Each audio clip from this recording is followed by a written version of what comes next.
Hello students, welcome to our APS classes, and as all we know that this is our foundation course, and in our today's video we will discuss about the class 5th regarding the syllabus as well as distribution of marks for each and every subject.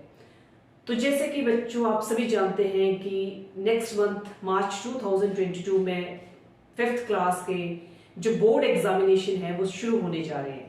तो आज की जो हमारी video है APS classes की तरफ से वो 5th क्लास के सिलेबस के बारे में और चैप्टर वाइज जो डिस्ट्रीब्यूशन ऑफ मार्क्स रहेगा वो किस तरह से रहेगा उसी के पर्पस के हिसाब से हमने आज की वीडियो जो है वो बनाई है, तो जिसमें कि बच्चों को और बच्चों के पेरेंट्स को किसी भी तरह की कोई परेशानी ना हो। तो हिमाचल बोर्ड की तरफ से जो 5th क्लास के सब्जेक्ट्स हैं वो है 4 सब्जेक्ट है। वो 4 सब्जेक्ट कौन कौन से हैं बेटे? Number 1 is maths, second one is environmental studies, third one is Hindi, and the fourth one is English. So these are the 4 subjects for the 5th class, and this is the syllabus for the March 2022. So let us start with our first subject, that is environmental studies, and here the marks distribution in detail, and this is the syllabus for the annual exam March 2022. तो बेटे आपके जो topics रहेंगे environmental study में वो कौन कौन से टॉपिक्स रहेंगे और उन टॉपिक्स का जो डिस्ट्रीब्यूशन ऑफ मार्क्स है वो क्या रहेगा। सो फर्स्ट टॉपिक जो है that is the multiple choice questions. Multiple choice questions का फर्स्ट टॉपिक रहेगा और उसमें जो डिस्ट्रीब्यूशन ऑफ मार्क्स रहेगा वो रहेगा 10 मार्क्स का। सेकेंड टॉपिक जो रहेगा that is true and false, and the distribution of marks regarding the true and false is 5 marks. Third topic that is fill in the blanks, and here the distribution of marks is 5 marks. Next topic is match the following, and here the distribution of marks is 5 marks. Next topic is short answer questions, and here the distribution of marks is 10 marks.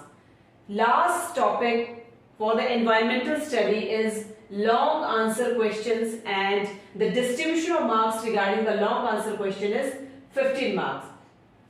So here in the environmental studies there are total 6 topics, and these 6 topics are: first topic is multiple choice question and the distribution of marks is 10 marks. Second topic is true and false, and here the distribution of marks is 5 marks. Next topic is fill in the blanks, and here the distribution of marks is 5 marks. Next topic is match the following, and here the distribution of marks is 5 marks.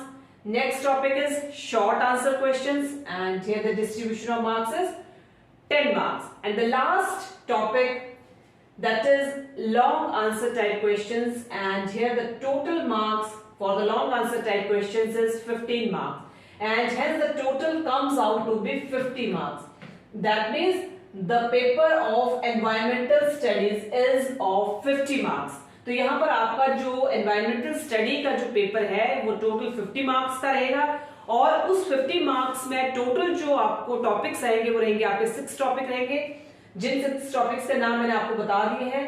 Multiple choice question का topic रहेगा, true and false का topic रहेगा, fill in the blanks रहेंगे, match the column रहेंगे, short answer type questions रहेंगे और long answer type questions रहेंगे। तो इस तरह से जो बेटे आपका एनवायरमेंटल स्टडी के सब्जेक्ट का जो टोटल डिस्ट्रीब्यूशन ऑफ मार्क्स है वो रहेगा आपका 50 मार्क्स का। Next topic next subject is बेटा your mathematics subject. Next subject is mathematics subject. ये आपका मैथमेटिक्स सब्जेक्ट है, and this is the syllabus for the annual exam March 2022, and syllabus as well as the distribution of marks. इसमें भी आपके particulars और topics रहेंगे। Particulars and topics, क्या क्या आपके टॉपिक्स रहेंगे, क्या क्या आपके पर्टिकुलर्स रहेंगे। उन पर्टिकुलर्स और टॉपिक्स के अगेंस्ट उनका मार्क्स का डिस्ट्रीब्यूशन जो है वो क्या रहेगा। तो पहला जो पर्टिकुलर है बेटे वो रहेगा शॉर्ट आंसर क्वेश्चंस का, वो रहेगा शॉर्ट आंसर क्वेश्चन का। ये पहला पर्टिकुलर और फर्स्ट टॉपिक है फॉर द मैथमेटिक्स सब्जेक्ट। और इन शॉर्ट आंसर क्वेश्चंस में जो टोटल क्वेश्चंस होंगे बेटे वो रहेंगे 10 questions, and each question carries 1 marks. So the total comes out to be 10 marks. That is 10 multiplied by 1 is equal to 10. क्योंकि हर एक question जो है टोटल 10 क्वेश्चंस रहेंगे और हर एक क्वेश्चन जो है वो कैरी करेगा 1 मार्क्स को।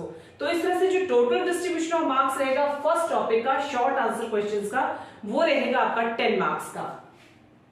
ये फर्स्ट टॉपिक आ गया बेटे आपका। सेकंड टॉपिक जो रहेगा बेटे वो है करेक्ट ऑप्शन। आपके पास ऑब्जेक्टिव क्वेश्चंस या मल्टीपल चॉइस क्वेश्चंस दिए जाएंगे जिसमें से कि आपको करेक्ट ऑप्शन जो है वो चूज करनी है। ये अगेन आपके करेक्ट ऑप्शन का, इसमें भी बेटे करेक्ट ऑप्शन में आपके 5 क्वेश्चंस दिए जाएंगे। Each question carries 1 marks, so the total distribution of marks is of 5 marks. तो यहां जो टोटल डिस्ट्रीब्यूशन ऑफ मार्क्स रहेगा बेटे वो रहेगा आपका 5 मार्क्स का। नेक्स्ट पर्टिकुलर और टॉपिक जो है आपका दैट इज क्वेश्चन आंसर का। इसमें कोई एनी 5 क्वेश्चंस जो होंगे वो आपको करने होंगे, क्वेश्चन आंसर का है and each question carries 2 mark. ठीक है, टोटल आपको 5 क्वेश्चंस करने हैं क्वेश्चन आंसर में से और हर एक क्वेश्चन जो है वो कैरी करेगा 2 मार्क्स को। Hence the total distribution of marks is 10 marks. So your third particular और topic is question answer. Question answer. Each question carries 2 marks and hence the total comes out to be 10 marks. So this question answer carries 10 marks. Next particular or topic is lengthy questions. Lengthy questions दिए जाएंगे but you have to attempt only 2 questions. आपको 2 ही questions attempt करने हैं उन lengthy questions के और each question carries 3 marks. Total lengthy questions में आपको 2 questions attempt करने हैं और जो इसमें ईच क्वेश्चन जो होगा वो कैरी करेगा 3 मार्क्स को। तो 2 क्वेश्चंस आपको अटेम्प्ट करने हैं, हर एक क्वेश्चन जो वो कैरी कर रहा है 3 मार्क्स को। तो टोटल जो मार्क्स का डिस्ट्रीब्यूशन रहेगा बेटे वो आपका रहेगा 6 मार्क्स का। So it is your fourth particular topic that is lengthy questions. और लेंथी क्वेश्चंस जो होंगे बेटे वो आपको 2 क्वेश्चंस अटेम्प्ट करने हैं, हर एक क्वेश्चन जो है वो कैरी करेगा 3 मार्क्स को। टोटल आपको 2 क्वेश्चंस अटेम्प्ट करने हैं तो टोटल डिस्ट्रीब्यूशन ऑफ मार्क्स जो रहेगा बेटे वो रहेगा आपका 6 मार्क्स का। कितने मार्क्स का रहेगा बेटे? 6 मार्क्स का। नेक्स्ट फिफ्थ पर्टिकुलर और टॉपिक जो है आपका दैट इज टेली चार्ट। वो आपका रहेगा टेली चार्ट का। This is the fifth particular और topic and this topic is tally chart. ठीक है, एक ही क्वेश्चन होगा टेली चार्ट का, 4 मार्क्स का होगा। So the distribution of marks is 4 marks. तो यहां पर जो डिस्ट्रीब्यूशन ऑफ मार्क्स रहेगा बेटे वो कितने मार्क्स का रहेगा? 4 मार्क्स का रहेगा। एंड द लास्ट पर्टिकुलर और topic for the mathematics subject is full length question answer. Full length question answer 3 questions जो होंगे वो आपको अटेम्प्ट करने होंगे और हर एक क्वेश्चन जो है वो 5 मार्क्स को कैरी करेगा। तो टोटल डिस्ट्रीब्यूशन ऑफ मार्क्स जो रहेगा इस फुल लेंथ क्वेश्चन आंसर का वो रहेगा 15 मार्क्स का। So it is your 6th particular और topic that is full length question answer and each question carries 3 marks. Total आपको 3 क्वेश्चंस करने होंगे। So the total distribution of marks is 15 marks. तो इस तरह से बेटे आपका ये मैथमेटिक्स सब्जेक्ट का सिलेबस पैटर्न है। सिलेबस के पैटर्न जो सिलेबस का पैटर्न है वो किस तरह का रहेगा और उसमें जो आपका डिस्ट्रीब्यूशन ऑफ मार्क्स है वो किस तरह का रहेगा। तो इसमें टोटल आपके बेटे 6 टॉपिक्स दिए जाएंगे मैथमेटिक्स सब्जेक्ट में। पहला टॉपिक आपका शॉर्ट आंसर क्वेश्चंस का है, हर एक क्वेश्चन 1 मार्क्स को कैरी करेगा। टोटल मार्क्स जो बनेंगे आपके 10 मार्क्स बनेंगे। दूसरा जो आपका पर्टिकुलर और टॉपिक होगा वो है आपका करेक्ट ऑप्शन का। 5 जो है आपको इसमें क्वेश्चंस दिए जाएंगे, हर एक क्वेश्चन कैरी करेगा 1 मार्क्स को। टोटल जो रहेगा डिस्ट्रीब्यूशन वो रहेगा 5 मार्क्स का। नेक्स्ट पर्टिकुलर टॉपिक रहेगा आपका क्वेश्चन आंसर का। कोई 5 क्वेश्चन जो होंगे वो आपको अटेम्प्ट करने होंगे और हर एक क्वेश्चन कैरी करेगा 2 मार्क्स को। तो टोटल डिस्ट्रीब्यूशन जो रहेगा वो रहेगा 10 मार्क्स का। नेक्स्ट है आपका लेंथी क्वेश्चंस का। इसमें आपको 2 क्वेश्चंस अटेम्प्ट करने हैं और हर एक क्वेश्चन जो होगा वो 3 मार्क्स का होगा और अगर 2 क्वेश्चंस अटेम्प्ट करेंगे तो टोटल जो डिस्ट्रीब्यूशन रहेगा मार्क्स का वो रहेगा 6 मार्क्स का। उसके बाद टेली चार्ट है। जो टेली चार्ट होगा वो 4 मार्क्स का होगा। तो यहाँ पर टेली चार्ट जो होगा वो उसमें जो डिस्ट्रीब्यूशन ऑफ मार्क्स रहेगा वो रहेगा 4 मार्क्स का। और जो बेटे आपका लास्ट टॉपिक है वो है आपका फुल लेंथ क्वेश्चन आंसर का। 3 क्वेश्चंस दिए जाएंगे, each question carries 5 marks. So total distribution of marks comes out to be 15 marks. So इस तरह से बेटे आपके पर्टिकुलर और टॉपिक्स, डिस्ट्रीब्यूशन ऑफ मार्क्स और जो टोटल मार्क्स रहेंगे आपके मैथमेटिक्स सब्जेक्ट्स के वो रहेंगे आपके 50 मार्क्स।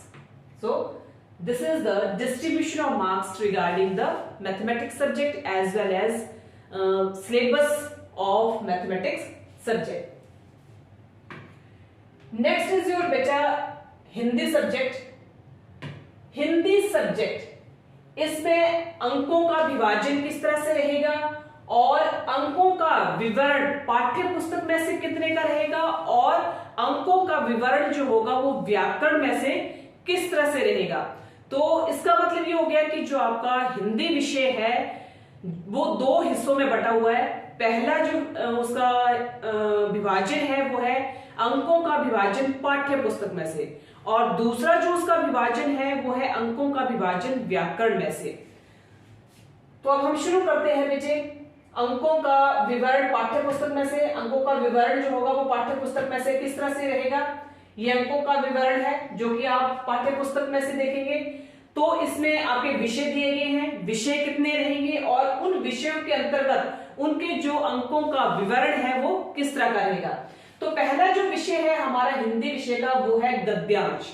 गद्यांश का जो अंक है, अंकों का विभाजन जो है वो रहेगा 5 अंक का। गद्यांश का जो अंकों का विवरण रहेगा वो रहेगा 5 अंक का। दूसरा जो विषय है वो है प्रश्नों के उत्तर। प्रश्नों के उत्तरों का जो अंकों का विवरण रहेगा वो रहेगा 10 अंक का। वो कितने अंक का रहेगा बेटे? 10 अंक का। पहला जो है वो है गद्यांश। गद्यांश जो होगा इसमें जो अंकों का विवरण रहेगा वो रहेगा 5 अंक का। दूसरा है प्रश्नों के उत्तर। प्रश्नों के उत्तर, प्रश्नों के उत्तर जो होंगे उसमें जो अंकों का विवरण रहेगा वो रहेगा 10 अंक का। उसके बाद हमारा अगला जो विषय रहेगा वो है पद्यांश का सरलार्थ। पद्यांश का जो सरलार्थ रहेगा इसमें जो अंकों का विवरण रहेगा वो रहेगा 2 अंक का। वो बच्चे कितने अंक का रहेगा? 2 अंक का। अगला जो हमारा विषय रहेगा वो है आपका मिलान करो। मिलान करो उसमें जो अंकों का विवरण रहेगा वो रहेगा 3 अंक का। रिक्त स्थान भरो, इसमें अंकों का विवरण होगा 4 अंक का। किसने, किसको कहा, इसमें अंकों का विवरण जो है वो है 1 अंक का। और लास्ट जो अंतिम विषय होगा पाठ्य पुस्तक में से वो रहेगा सही विकल्प चुनो। अंकों का विवरण रहेगा 2 अंक का। तो इस तरह से हमारा अंकों का विवरण जो है पाठ्य पुस्तक में से हिंदी विषय का जो रहेगा उसमें आपके विषय जो है वो 7 विषय पूछे जाएंगे। पहला विषय जो है वो गद्यांश का है। दूसरा विषय जो रहेगा वो रहेगा प्रश्नों के उत्तर का। गद्यांश जो है इसमें अंकों का जो विवरण रहेगा वो 5 अंक का रहेगा। प्रश्नों के उत्तर जो है इसमें अंकों का विवरण 10 अंक का है। पद्यांश का जो सरलार्थ है इसमें अंकों का विवरण 2 अंक का रहेगा। मिलान करो अगला विषय है। मिलान करो जो है ये आपका इसमें जो अंकों का विवरण रहेगा बेटे वो रहेगा आपका 3 अंक का। कितने अंक का रहेगा बेटे? 3 अंक का। उसके बाद आपका है रिक्त स्थान भरो। ये अगला विषय है रिक्त स्थान भरो। रिक्त स्थान भरो में जो अंकों का विवरण रहेगा वो रहेगा 4 अंक का। किसने किसको कहा, अंकों का विवरण 1 अंक का। सही विकल्प चुनो, अंकों का विवरण जो रहेगा वो रहेगा 2 अंक का। इस तरह से अंकों का विवरण जो पाठ्य पुस्तक में से रहेगा वो रहेगा 27 अंक का। अगला जो हमारा अंकों का विवरण है वो है व्याकरण में से। पाठ्य पुस्तक में से जो हमारा अंकों का विवरण रहा वो रहा 27 अंक का। अब अंकों का विवरण जो हमारा व्याकरण में से रहेगा बेटे वो देखते हैं हम कि किस तरह से हमारा अंकों का विवरण व्याकरण में से रहेगा। पहला हमारा विषय जो रहेगा व्याकरण का वो रहेगा संज्ञा शब्द। संज्ञा शब्द में जो अंकों का विवरण रहेगा वो रहेगा 1 अंक का। दूसरा हमारा जो विषय है व्याकरण में से वो है आपका वचन, लिंग, विलोम और पर्यायवाची शब्द। वचन, लिंग, विलोम और पर्यायवाची शब्द। इसमें से जो अंकों का विवरण रहेगा वो रहेगा 6 अंक का। अगला हमारा विषय है व्याकरण में से सही क्रम।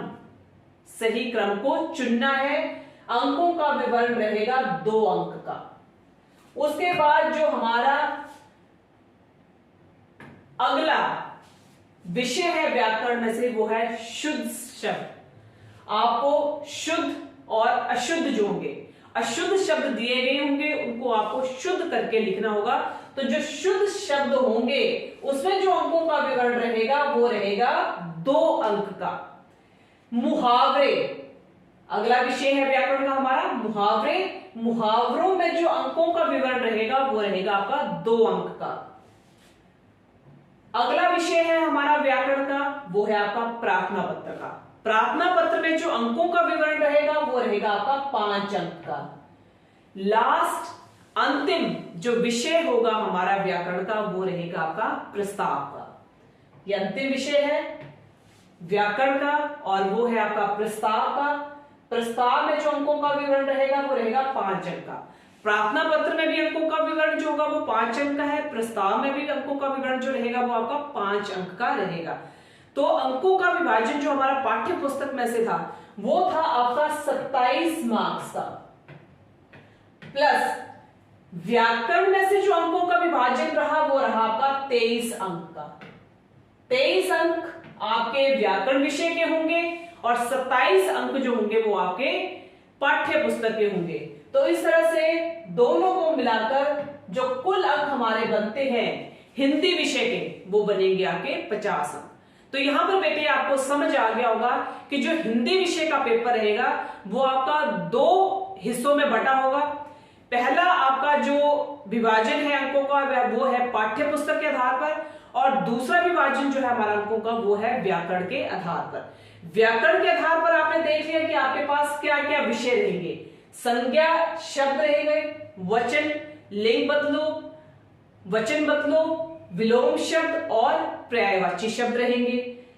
सही क्रम का आपने मिलान करना है। शुद्ध अशुद्ध का जो है वो विषय रहेगा।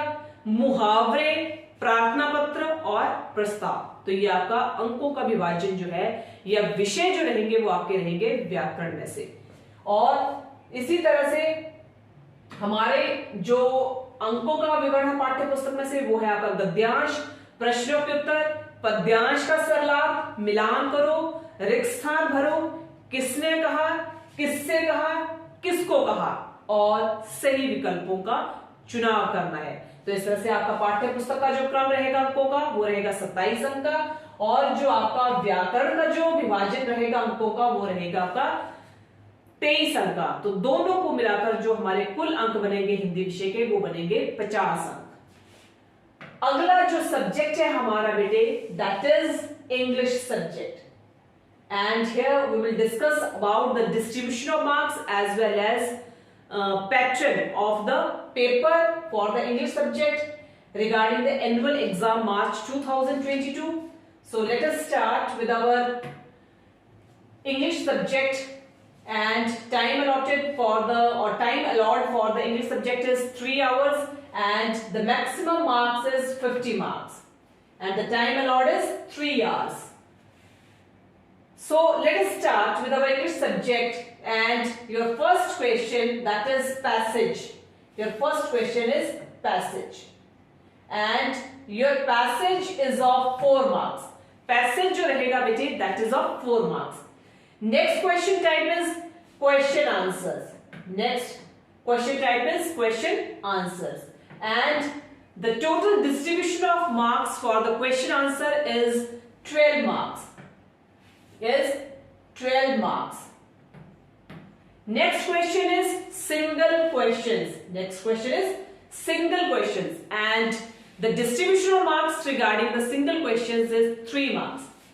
Single questions, and the distribution of marks for the single questions is 3 marks. Next question is fill-ups, and the distribution of marks for the fill-ups is 4 marks. And the distribution of marks is 4 marks. So next question is fill ups. Fill ups. And the distribution of marks is 4 marks. Next question type is true and false. And the distribution of marks is 4 marks. So true और false का जो question रहेगा, उसमें जो distribution of marks रहेगा, वो रहेगा 4 marks का. True and false. Distribution of marks is 4 marks. Next question is contraction and full forms. And this question is again of 4 marks. And the last question in this box is change the gender, and the distribution of marks for this question is of 2 marks. Next is change the number, and change the number is again of 2 marks. Opposites are again of 2 marks. Make the sentences, this is again of 2 marks. Punctuation, it is again of 2 marks. Next your topic, that is 12th topic, and your 12th topic is application as well as about yourself. Application as well as about yourself. So about yourself as well as application is of 4 marks, and the last section or the last question for the English subject is paragraph, and this paragraph is of 5 marks. So एक बार बेटे मैं फिर से repeat करवाऊंगी आपको English subject का जो एक question types किस तरह के रहेंगे और डिस्ट्रीब्यूशन ऑफ मार्क्स किस तरह का रहेगा. तो इसमें पहला क्वेश्चन जो है बेटे वो है हमारा पैसेज का. पैसेज जो है उसमें डिस्ट्रीब्यूशन ऑफ मार्क्स जो रहेगा वो 4 मार्क्स का है. नेक्स्ट आपका जो क्वेश्चन टाइप है दैट इज क्वेश्चन आंसर्स, इसमें जो डिस्ट्रीब्यूशन ऑफ मार्क्स है वो 12 मार्क्स का है. नेक्स्ट सिंगल क्वेश्चंस जो है अगेन 3 मार्क्स के रहेंगे. फिलअप्स हैं, फिलअप्स अगेन आपके 4 मार्क्स के हैं. ट्रू एंड फॉल्स है वो आपके 4 मार्क्स के रहेंगे. कॉन्ट्रैक्शन एंड फुल फॉर्म्स है वो भी आपके 4 मार्क्स के रहेंगे. चेंज द जेंडर वो आपके 2 मार्क्स के रहेंगे. कितने मार्क्स के रहेंगे बेटे आपके? 2 मार्क्स के रहेंगे. चेंज द नंबर है अगेन 2 मार्क्स. ऑपोजिट वर्ड्स जो होंगे वो भी आपके 2 मार्क्स के रहेंगे. मेक द सेंटेंसेस वो भी आपके 2 मार्क्स के रहेंगे. पंक्चुएशन जो होगी वो भी आपकी 2 मार्क्स की रहेगी. नेक्स्ट जो आपका एप्लीकेशन एंड अबाउट योरसेल्फ जो होगा वो आपका अगेन 4 मार्क्स का रहेगा. और लास्ट क्वेश्चन जो रहेगा वो रहेगा आपका पैराग्राफ का, और पैराग्राफ जो रहेगा वो रहेगा आपका 5 मार्क्स का. तो इस तरह से बेटे यहां पर आपके 4 सब्जेक्ट्स जो है वो कंप्लीट हो जाते हैं फॉर द 5th क्लास के. यहां पर हम 4 सब्जेक्ट्स जो है वो हमने कंप्लीट कर लिए हैं, और इन 4 सब्जेक्ट्स का जो है वो हमने पेपर का स्टाइल, पेपर का पैटर्न किस तरह का रहेगा, और इसमें जो टोटल डिस्ट्रीब्यूशन ऑफ मार्क्स रहेगा हर एक टॉपिक का वो कितने कितने का रहेगा. तो आज हमने जो सब्जेक्ट डिस्कस किए 5th क्लास के, जिनके कि नेक्स्ट मंथ मार्च 2022 में exam, final exam, annual exam जो है वो कंडक्ट होने जा रहे हैं. तो मैक्सिमम स्टूडेंट्स जो हैं कोविड करके घरों में थे, जिनको अभी तक सिलेबस के बारे में या मार्क्स के बारे में अच्छी तरह से पता नहीं था. तो आज की जो हमारी वीडियो को बनाने का पर्पस है या उसका जो एक मोटो है वो यही है कि बच्चे जो है उस चीज का बेनिफिट ले सके कि जो आपके फाइनल एग्जाम होने जा रहे हैं नेक्स्ट मंथ मार्च 2022 में, तो हर एक सब्जेक्ट का जो डिस्ट्रीब्यूशन ऑफ मार्क्स है और पेपर का स्टाइल और पेपर का पैटर्न जो है वो किस तरह का रहेगा. तो इसमें हमने 4 सब्जेक्ट्स आपके आज कवर किए हैं, इंग्लिश, हिंदी, मैथमेटिक्स और EVS. So once again good night to all the students.